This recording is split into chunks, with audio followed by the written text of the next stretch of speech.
Okay, so I said you have to be quiet. Okay, so this is the group discussion video for the book Potiki by Grace. What's her name? No, Patricia Grace. So close. So close. Got the last name right. Yeah. So yeah, it was an interesting book, a good book. Yeah, we could do a little review. Yeah. There's a lot of back and forth, you know. Yeah, a little bit challenging. Yeah. With the flashbacks, which we'll talk about. Mm-hmm. I mean, the story was really overall interesting. I think highlights a lot of what a lot of indigenous cultures probably go through in like the current setting. Yeah. I think that one thing that I noticed was that I'm losing my train of thought. Don't lose it. I think I just got like nervous or something. When so in her book she has a lot of like words that maybe we want to understand because it's Maori. Yeah, in another which is language. Funny because I have a really good friend who's from New Zealand. She's Maori. Her parents were on the Maori, like the village, Aotearoa village in PCC. Really? Yeah, and I watched their daughter, and she watches a bunch of like Maori like things. So I'm like listening and like learning how to say all these Maori words. But I'm like still don't understand half the stuff I read. Oh, wait, that's kind of sweet though. Yeah, it's pretty cool. Yeah, I think the book though wasn't supposed to like be for. It almost makes you feel a little left out because you don't know what she's talking about because there's so many Maori words that you're just like, what's happening, you know? But I think that was kind of the point also, was to make it so it was almost like true and authentic to Maori culture, but yet like letting the outsiders get a glimpse of it. Yeah, I could see that. So that's kind of what I got from it. Yeah, I think it was definitely it was interesting, but challenging at the same time. Yeah. And maybe, I don't know, I can't say folklore isn't like my genre because folklore is culture, but, I mean, I don't know, I feel like there's been a few books I've been really interested in, and there's been some other books that I feel like I struggle to, like, want to finish. Yeah. I mean, I have to finish, but, you know. Yeah, for the class. Okay, so we're gonna get to the questions. We just wanted to do a little review since there's only two of us. 30 minutes goes by pretty slow. Yeah, gotta make up time. So the first question was, how does time function in the book? We're gonna break these up piece by piece, by the way. We are gonna break these up. Do this. So how does time function in the book? We kind of talked about it that there's a lot of flashbacks. So like it starts with history, it moves to present day, it goes back. I mean, it's just a lot of back and forth. Yeah, and I don't know. I think I was a little confused on like how time was, like why time was such a focus in this question. But I guess just like it wasn't in the like World War I, World War II setting. I think it was, but I think she just wanted to show like the beginning, like the past, and the importance of the culture in the past into current day. I think it's important that like you like sometimes when you talk about something you need to have a little bit of backstory to then make sense of what's happening, and I think that's kind of how she used it, is like the prologue or whatever of the Carver to then like moving it to what I think it went from that to like Ramada's story, you know what I mean, her introduction of their family and things like that. Like it just kind of like you need to start off with something to maybe like set it up, like, you know, in a movie they show something that like doesn't even make sense in the beginning, you're like what the heck, and then like it starts with something else but then that makes sense at some point, you know what I mean?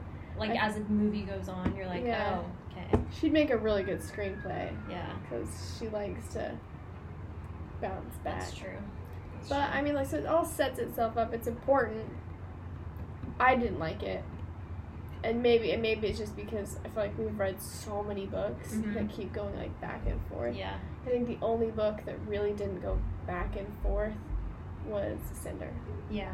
Everything else, like even Written in the Sky, like it's been, like it went to like little flashbacks to like his childhood or like these dream things he's having or whatever, and then American Born Chinese, it kept doing these flashbacks between different characters. Like that was too much for my brain to handle. Honestly, that kind of stuff just confuses me. So like I like have to really focus in when I'm reading books like that. Seriously. So that's why I feel like this is like, it was just one of those things. I get that like she probably used it and it was important to explain everything and its significance, but yeah, it can make it hard to read sometimes. So then, what political or socio-cultural implications can be seen in her use of time? I'm trying to think about that. Cultural implications. What is socio-cultural? So, kind of like, like social culture. Yeah. Which, I mean, so we've already kind of talked about, because we already did it, but, like your quote that you had that was like, even now, like, we're not distant, like, basically saying, like, the present and the future, like, it's now. Yeah. I feel like that's, when it comes to, like, socio-cultural things, like, so through, like, their storytelling or whatever, time can be in the past, can be in the present or whatever, but it's still all relative. Like, and in their culture, like, the past is still so very relative to, like, what they're doing, what they believe, how they function, things like that. Okay, yeah, I understand that. You know what I mean? Yeah. I don't know about political, though. Yeah, political? Well, I mean, they've been in a battle for a long time. Yeah. So, I mean, like, time. I mean, and I guess it's true. You start from, like, the thing of when they meet up with Mr. Dolman? I don't know. Whatever his name is. Yeah. And, like, they're trying to convince him, and then it's time after time of, flooding or the fires or, murder, things like that, like, it's time that separates those events. Yeah. And, like, for them to get justice in the end, like, it was just through time. So I think that was important. Instead of it all happening, like, at one time, it was all kind of broken up, which I think isn't, like, a smart way. Yeah. She used or implicated time. Yeah. That was a harder question for me. I know. The political part, very unsure about. But, yeah. Man. Choose to use time. We talked about how she chose to use time. Yeah. Okay. We'll do the next one. We've got lots of other questions. So yeah. We're prepared. Yeah. Came prepared. Third question is... Second question is... Wait. Right. Yeah. Nope. Wait, what? Oh, wow. Role of land. We really did break these up. Okay. Yeah. So discuss the role of land in Potiki. Oh, yes. So, what do you think? So, as I was reading it, the land is very important to the people in New Zealand, and I think kind of the main purpose of talking about the land, I feel like the whole book was kind of revolved around talking like the land and how important it was to them, because it's their past and it's their present and it's going to be their future, and so it's like the land is kind of who they are because of it's where their ancestors came from, it's where they grew up, it's kind of everything. So yeah, no, I agree.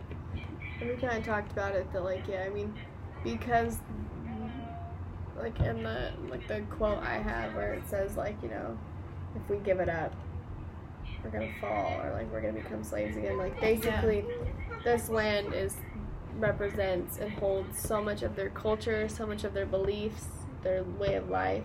Yeah.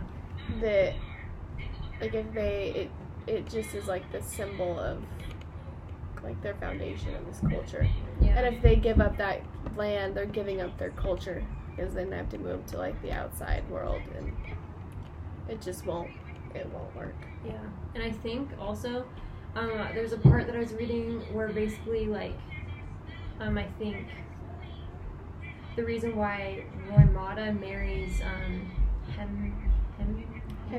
Hemi is because his so I did the New Zealand accent, didn't I? Hemi. No.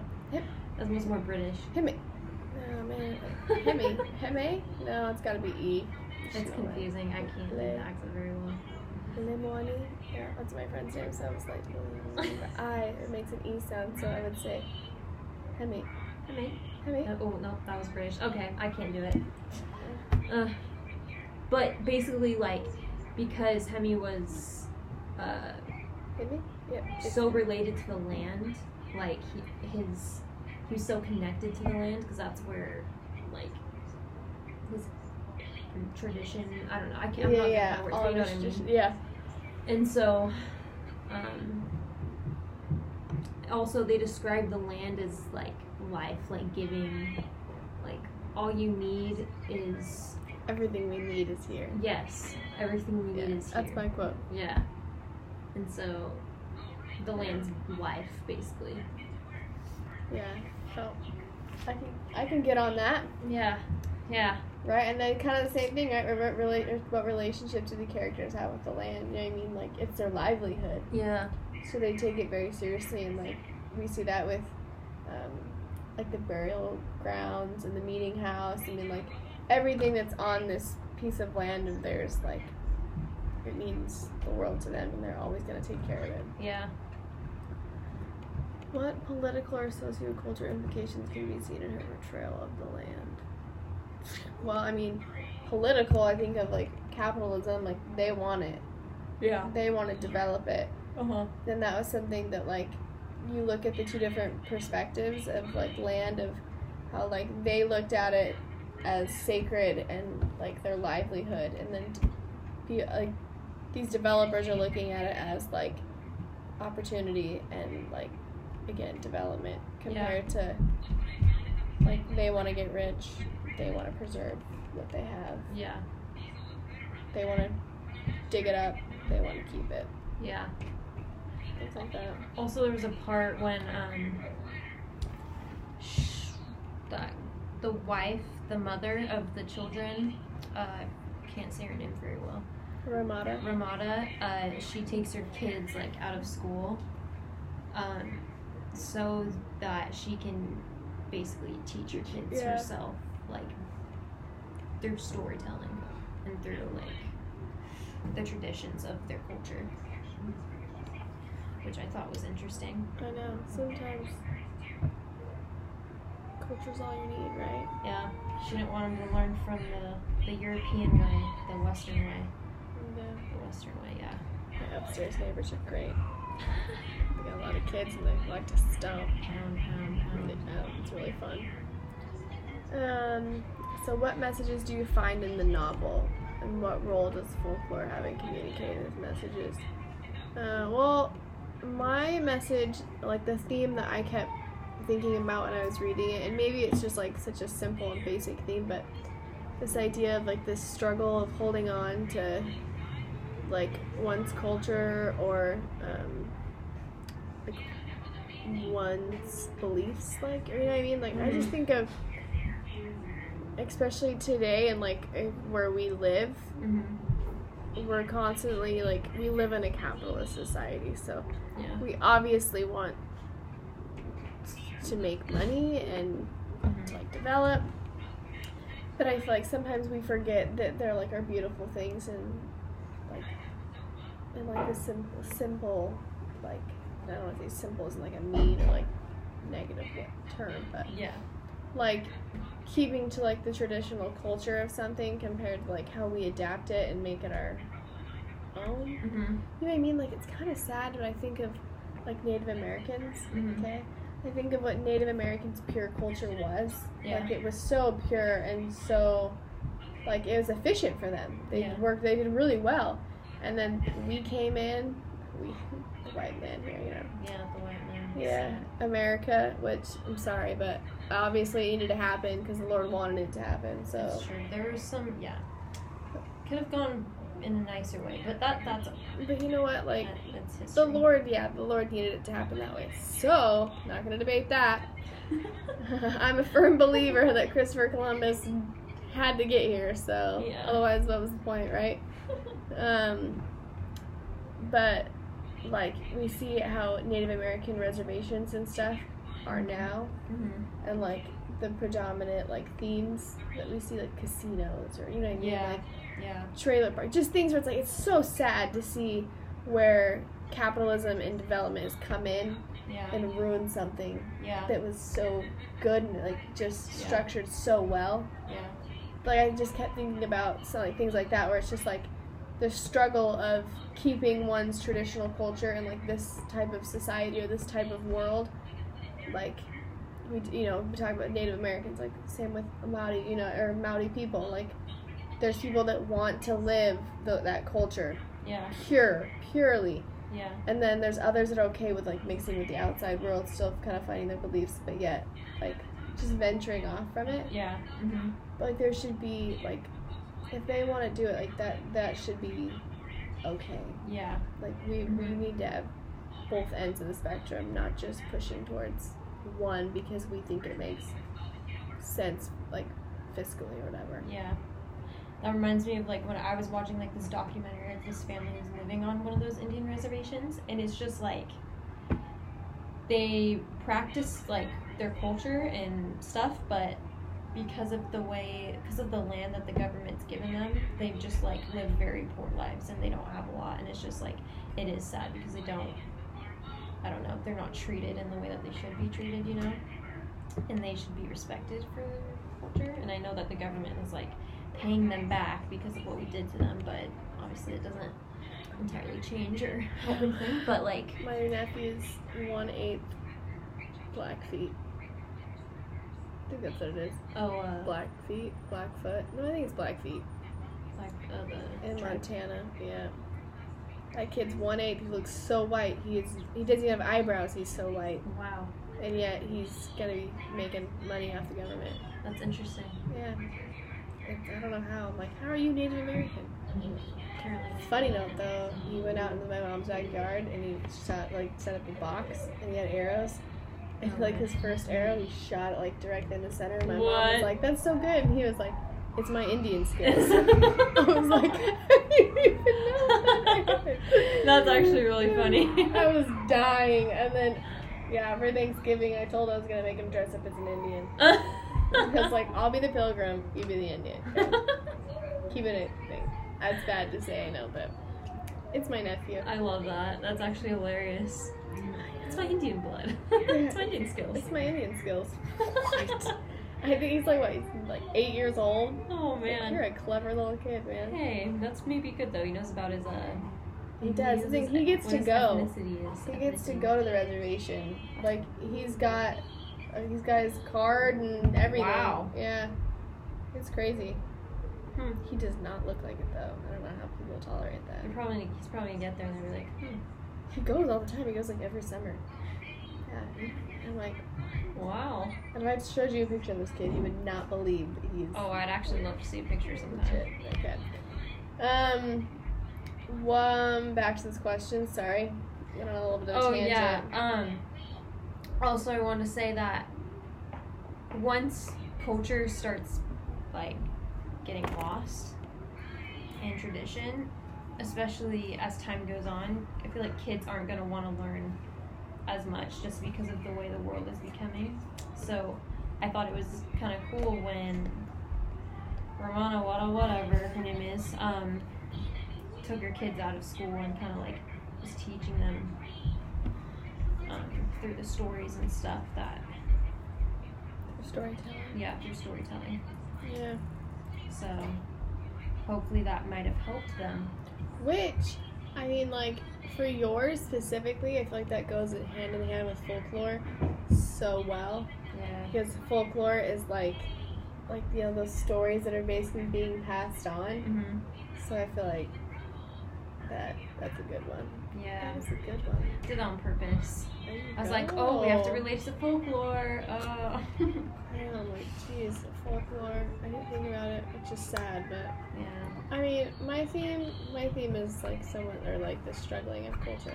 But that's like good too. Yeah, I mean, there's a freaking movie, Pocahontas. Yeah. Struggling of that's the perfect capitalism and yeah, you know what I mean? Yeah. There's gotta be more, but it's the only one I can think of at the moment. We've really tied that in well though. We give examples of the Indian reservation, and we also tied in Pocahontas to this whole book thing. This is great. Right? Crushing it. Yeah, we're killing it. Alright, so now that we've gone through all those questions, we've come up with our own questions because we still have 9 minutes. Oh, wait, we should read our, I mean, we talked about our thesis and our, but we didn't read them. Should we do it right now, or should we wait till we answer some questions and give ourselves, like, the last couple minutes? Oh, I guess we could do that, too. Yeah, I mean, if we go too soon. Yeah, let's talk about one of the questions we found, because we came prepared. Oh, well, one of the things we talked about is we found a question about, like, Grace's views on Maori culture. So... Oh, yeah. Isn't she Maori? How do you say it? I don't know. I think she is. She is? I think the picture that I saw... I didn't get to see a picture. I literally have a, what do you call it, version? Kindle. Yeah, this is her. Oh, yeah. She definitely looks like she's part, looks, like, you know. Part Maori.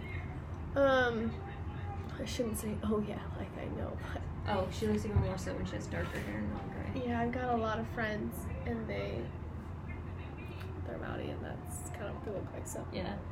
I'm gonna say yes, she is. So, I'd say yes, so you can tell that she's got a lot of appreciation, but also, like, the details. Mm-hmm. So, from, like, the wood carving...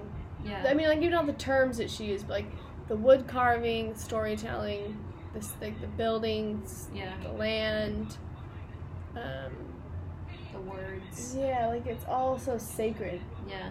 That it kind of, like, going back to, like, what you said in the beginning about how, like, it was meant for someone that was maybe Maori, like, all the words, and, like, it's just, like, maybe a glimpse for someone outside of it. Yeah. And I think it shows kind of perfectly what her views or, like, her take on Maori culture is. Like, it's something that means a lot to her and is sacred to her. Yeah. And this was her way of, like, exposing it to the outside world, but while still keeping it traditional. Yeah. So. I think it was a good way for her to share, like, the struggles of what her people went through. And through the book. I feel like they're still going through it, if I'm not mistaken. Oh, I'm sure. Well, yeah, even here the people are, like, so mad that the windmills are being built and that people want to build other tall buildings here, but they don't want, like, you know, like... Yeah, but that's like that conversation always makes me laugh, because I'm like, you don't get to say you want clean, renewable energy and then throw a tantrum about windmills.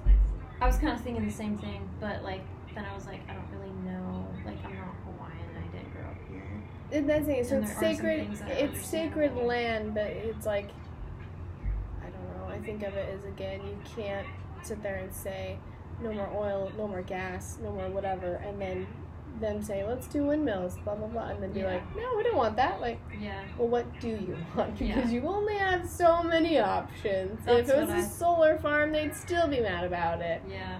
Mm-hmm. So, no, yeah. I'm not saying it's a bad thing, I'm just saying, in the United States, trying to get to a renewable energy doesn't help. We're trying to make life better. Try to save the planet.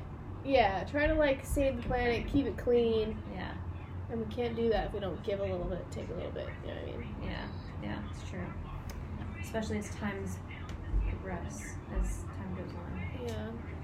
Another one was question that we talked about was I kind of like that.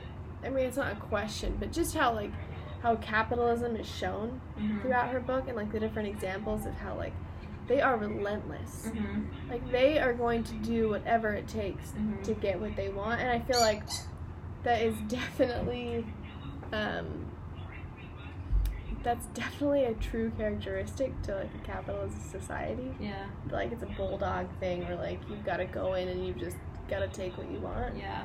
Which obviously this shows a really bad side to it. From, I mean, horrible tactics of flooding, fire, murder. Yeah, it's like the worst things you could do. Yeah, it's like total this is showing disrespect. capitalism is like pure evil. Yeah.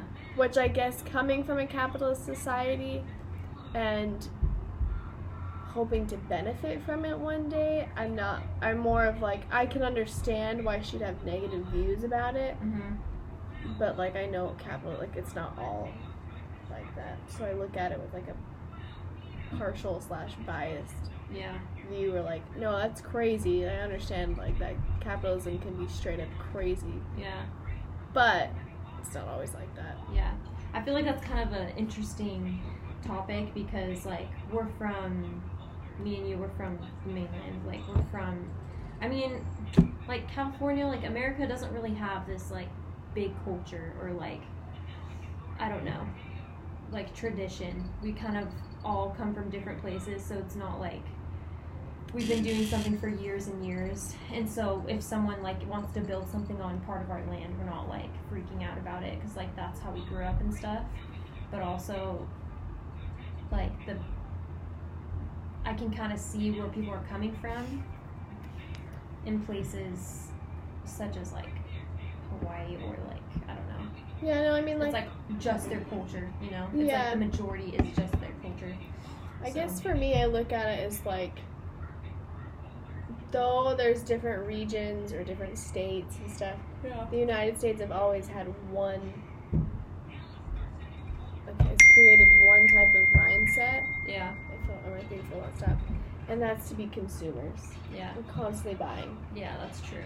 And that's something that it's different in places where like, I feel like that's always been kind of a characteristic for us. Like we were always buying things, or always trying to like produce products and create inventions here. I'm not saying that other places haven't, like in New Zealand they haven't, but New Zealand did a really good job of just relying off the land and like keeping it pretty, what's the word I'm looking for? Not primitive, but like simple, you know what I mean? Like they did their best to like live clean and not do so many, and that's, I mean, like New Zealand is a beautiful place. Beautiful. But, and I can say is, though it's hard sometimes, like you can definitely like see like the other person's side, or like perspective. Like in this situation, like, oh my gosh, capitalism is freaking pure evil, like insane. The fact that what they're willing to do to get land is just sad. It's messed up. Like so sad. Like I just can't think of any positive to that whatsoever. I also can't see like how they would have gotten the land like if they didn't do it that way though. So it's kind of like a touchy subject. It's not like, I feel like there's no so you leave it. Perfect way to do it. You know? Don't need it. You know what I mean? Like if it's that thing where you have to like flood and burn. Yeah, it's pretty messed up. It's like pretty bad. If they were starting to murder people or like burn things down in Kuhuku, I'd be like, holy crap, I'm gonna go out there and protest myself. I'd be like, I'm out. Yeah, like no way. But it's just a little different.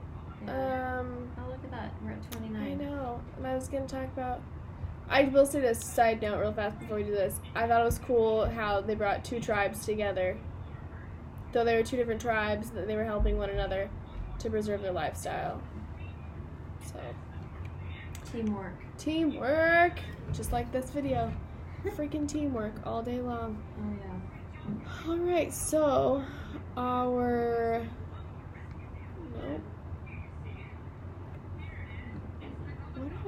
I exported it. Give me 1 second. There it is. All right. Alright, so my thesis was Patricia Grace wrote the striking novel Potiki to give her audience insight into the theme of staying true and holding on to one's culture. Grace relays this theme through the symbolism used, narrational changes, and the dominating and reoccurring conflict in the story.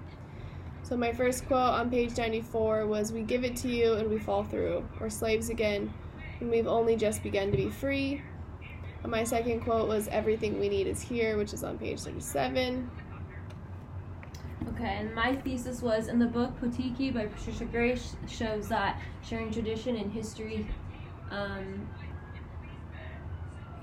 through storytelling is an important part of how we learn and understand people's cultures. And she shows us through Hemi's experiences and how Ramada talks to her children.